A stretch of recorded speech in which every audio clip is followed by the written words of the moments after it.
Isa sa mga naging sentrong usapin sa impeachment proceedings ay ang pagtutol ni Senator Risa Ontiveros sa pagsasagawa ng executive session habang nakaupo ang Senado bilang impeachment court. Ayon kay Ontiveros, ang executive session ay kapangyarihang ginagamit ng Kongreso kapag ito ay kumikilos sa kanyang legislative capacity. Ibig sabihin, sa paggawa ng batas o iba pang gawaing lehislatibo. Ngunit sa sandaling ang Senado ay nagiging impeachment court, hindi na ito pangunahing gumaganap bilang mambabatas. Sa halip, nagsisilbi itong hukuman na may tungkuling dinggin ng impeachment case at timbangin ang mga ebidensya. Dahil dito iginihit ni Hontiveros na ang impeachment trial ay isang prosesong may malaking interes ang publiko. Ang layunin nito ay panagutin ng mga opisyal ng pamahalaan sa paraang malinaw, bukas at may pananagutan sa taong bayan.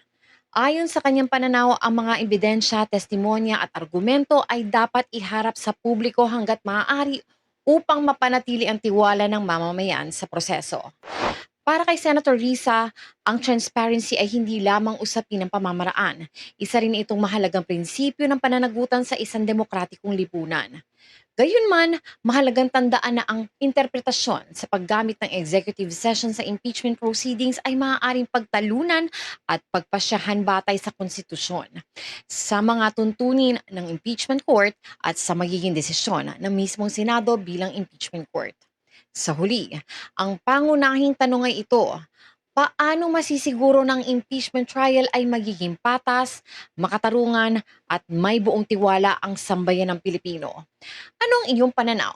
Dapat bang manatiling bukas sa publiko ang lahat ng pagdinig at presentasyon ng ebidensya o may mga pagkakataong nararapat ang executive session?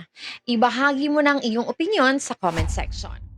This is your DJ Reg, also known as Auntie Mama Rizalenya. Hanggang sa muli!